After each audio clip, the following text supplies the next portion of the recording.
Praise the lord. ప్రభు అయిన యేసుక్రీస్తు నామమున ఈ కార్యక్రమమును వీక్షిస్తున్న మీ అందరికీ శుభములు తెలియజేస్తున్నాను. విజన్ క్యూటీ ఫెలోషిప్ వారి యేసుతో ఏకాంత సమయం ఈ క్వైట్ టైం కార్యక్రమమునకు మిమ్మల్ని ప్రేమతో ఆహ్వానిస్తున్నాను. దేవుని వాక్యాన్ని ప్రతిరోజు ధ్యానించే విధంగా దేవుడు మనకి సమయాన్ని అనుగ్రహిస్తున్నారు. అందుని బట్టి దేవునికి వందనాలు తెలియజేస్తున్నాను. నిన్నటి దినం నుండి మనం హోషేయ గ్రంథ ధ్యానాలు ప్రారంభించుకున్నాం.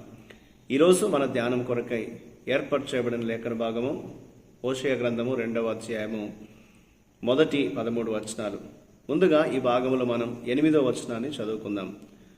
దానికి ధాన్య ద్రాక్షరస తైలములను విస్తారమైన వెండి బంగారములను ఇచ్చినవాడు నేనే అని విచారింపక అది వాటిని బయలుదేవతకు ఉపయోగపరిచెను.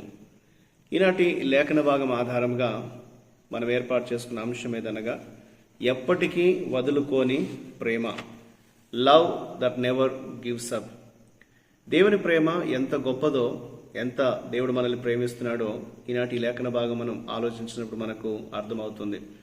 నీతిమంతుడైనటువంటి ప్రవక్త మరి వ్యభిచార స్త్రీ అయిన గోమెరు మధ్య వివాహము జరిగినట్లుగా లేఖనంలో మనం చదువుతున్నాం. వీరిద్దరి వివాహము దేవునికి మరియు ఇశ్రాయేల్ మధ్య ఉన్నటువంటి సంబంధాన్ని సూచిస్తోంది. హోషేయ భార్య గోమెరుకు చాలామంది ప్రేమికులు ఉన్నారు. ఆమె తన ప్రేమికుల నుండి బహుమానాలు, వేతనాలు పొందుకుంది.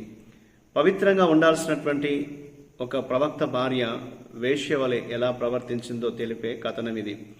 ఇశ్రాయేలు నమ్మక ద్రోహమైనటువంటి భార్యలా ఉంది అనేది, ఆమె తన భర్త అయినటువంటి దేవుని విడిచిపెట్టి తన హృదయాన్ని ఇతర దేవుల వైపు ఉంచింది అనేది ఈ యొక్క లేఖన భాగం తెలియజేస్తుంది. ఆ సమయమందు దేవుడు వారికి ఉన్నటువంటి సమృద్ధి మొత్తాన్ని కూడా తీసివేసినట్లుగా ఈ లేఖనంలో మనం చదువుతూ ఉంటాం.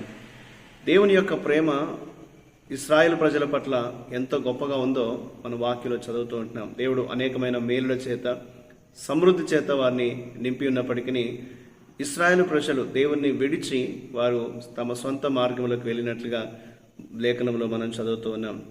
ఇందులో దేవుడు ఏమై ఉన్నాడు అని మనం ఆలోచన చేసినట్లయితే 5-7 వచనాల్లో దేవుడు కామం వైపు వెళ్లే మార్గాన్ని అడ్డుకుంటాడు. దురాశలు, శరీరాశలు నెరవేర్చుకునేటువంటి వారిని దేవుడు అడ్డుకొని దానికి వ్యతిరేకంగా గోడను నిర్మిస్తాడనేది లేఖనం మనకు తెలియజేస్తుంది. ఇశ్రాయేలు ప్రజలు దేవుని వద్దకు తిరిగి వచ్చేలాగా ఆయన ఇలా చేస్తాడని వాక్యంలో మనం చూస్తాం. మనల్ని ఎప్పటికీ వదులుకోలేని దేవుని ప్రేమకు ప్రతిస్పందనగా మనం ఏం వదులుకోవాలో మనం ఆలోచన చేయాలి. ఏ విషయాన్ని మనం వదులుకోవాల్సిన కొన్ని విషయాలు ఏమైనా ఉన్నాయని మనం పరీక్షించుకొని దేవుని వైపు మనం తిరగాలి అనేది దేవుడు మనకు ఈ లేఖనంలో జ్ఞాపకం చేస్తూ అంటున్నాడు. మనం ఇందులో నేర్చుకోదగిన పాఠాన్ని గమనించినట్లయితే 8-13 వచనాల్లో ఇశ్రాయేలు యొక్క పాపము, వారు దేవుణ్ణి నమ్ముతామని చెప్పినప్పటికీ వారి ఆశీర్వాదాలు ఎక్కడి నుండి వచ్చాయో గుర్తించడంలో వైఫల్యం చెందారు. ఈ రీతిగా వారు తమ ఆశీర్వాదాలు దేవుని నుండి వచ్చినాయని గుర్తించడంలో వైఫల్యం చెందడం ద్వారా వారు మరింత పాపం చేసినట్లుగా వాక్యంలో మనం చూస్తూ ఉంటాం. వారు దేవుడిచ్చినటువంటి భూఫలాలను, భూమి యొక్క సమృద్ధిని, పంట సమృద్ధిని, ఆ ఫలాలన్నింటినీ కూడా దేవుని బహుమతులుగా చూడలేదు. కానీ అవి బయలు వలన వాళ్ళకి కలిగినవని వారు తలంచి వాటిని ఉపయోగించినట్లుగా మనం చూస్తూ ఉన్నాం. దానికి ప్రతిస్పందనగా దేవుడు వారిని హెచ్చరిస్తున్నాడు. వారికి ఇచ్చిన దాన్ని తిరిగి తీసుకుంటున్నానని చెప్పాడు. నేను ఇష్టపడేవన్నీ కూడా ఆయన నుండి వచ్చినటువంటి బహుమతులని మనం స్పష్టంగా తెలుసుకోవాలనేది దేవుడు మనకు తెలియజేస్తున్నాడు. కాబట్టి మనం దేవుని దగ్గర నుండి పొందుతున్నటువంటి ప్రతి మేలును బట్టి, ఆయన ప్రేమను బట్టి, దేవుడు మనకి ఇస్తున్నటువంటి ప్రతి బహుమానాన్ని బట్టి ప్రభువును మనం స్తుతించాలనేది, గుర్తించి ఆయన ఆరాధించాలని దేవుడు కోరుతూ ఉంటున్నాడు.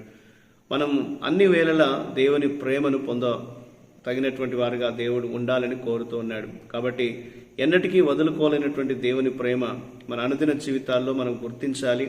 ఆయనకు దగ్గరగా మనం జీవించాలి. ఏ విషయాన్ని బట్టి మనం దేవునికి దూరం అవుతున్నామో, ఏ విషయంలో మనం వదులుకోవాల్సి ఉందో వాటన్నిటిని కూడా సరిచేసుకొని దేవుని వైపుకు రావాలి అనేది దేవుడు మనకు జ్ఞాపకం చేస్తున్నాడు. ఈనాడు మన జీవితంలో ఏ మేలులైతే మనం పొందుకున్నామో, మనం ఇష్టపడేవన్నీ కూడా దేవుడిచ్చినటువంటి బహుమాతులే అనే విషయాన్ని గుర్తించాలి. దాన్ని స్పష్టంగా తెలుసుకొని దేవుని వైపు మనం తిరగాలి అనేది దేవుడు మనకు జ్ఞాపకం చేస్తున్నాడు. కాబట్టి ఈ రోజున ఇశ్రాయేలు ప్రజలు దేవుని యొక్క సమృద్ధి వారికి దేవుడు ఇచ్చినప్పుడు దాన్ని గుర్తించలేకపోయారు. ఈరోజున ఒకవేళ మనం కూడా అలాగే మన సమృద్ధిలో దేవుని మర్చిపోతున్నట్లయితే ఒకసారి మరలా దేవుని వైపు తిరగాలి అనేది ఈ లేఖనం మనకు జ్ఞాపకం చేస్తుంది. దేవుని అద్భుత ప్రేమను బట్టి మనం దీవించబడుతున్నాం అనేటువంటి సత్యాన్ని గుర్తించడం మరవకూడదనేది దేవుడు మనకు జ్ఞాపకం చేస్తున్నాడు. మనం పొందుతున్నటువంటి ప్రతి ఈవి దేవుడు మనకు ఉచితంగా ఆయన కృపను బట్టి ఆయన ప్రేమను బట్టి మనకు అనుగ్రహించింది. కాబట్టి దాన్ని తెలుసుకొని దేవుణ్ణి ఆరాధించాలి, దేవుని వైపు తిరగాలి. లోకం వైపు, లోకాశల వైపు, శరీర కోరికల వైపు మనం వెళ్ళిపోకుండా దేవుని ప్రేమించేవారుగా, దేవుని సన్నిధిని వెతికేవారుగా మనం ఉండాలి అనేది దేవుడు మనకి లేఖనం ద్వారా జ్ఞాపకం చేస్తున్నాడు. ఆ రీతిగా మన అనుదిన జీవితంలో దేవుని ప్రేమను మనము గుర్తిస్తూ దేవుని వైపు మనం తిరిగి ఆయన మార్గంలో సాగే కృప దేవుడు మనకు దయచేయనట్లుగా దేవునికి మనం ప్రార్థన చేద్దాం. మా ప్రియ పరలోకపు తండ్రి, నీ కృప ద్వారా మమ్మల్ని కాపాడుతున్నందుకు నీకు వందనాలు. నువ్వు మాకు ఇచ్చినటువంటి సమృద్ధిలో, మాకు కలిగినటువంటి సమృద్ధి మధ్యలో నిన్ను ఎన్నటికీ మేము మర్చిపోకుండా ఉండడానికి మాకు సహాయం చేయండి. అలాగే ప్రభా, మాకు కష్టాలున్నా సమస్యలున్నా మా కష్టాల మధ్య ప్రభా నిన్ను వెతకడానికి మాకు సహాయం చేయండి.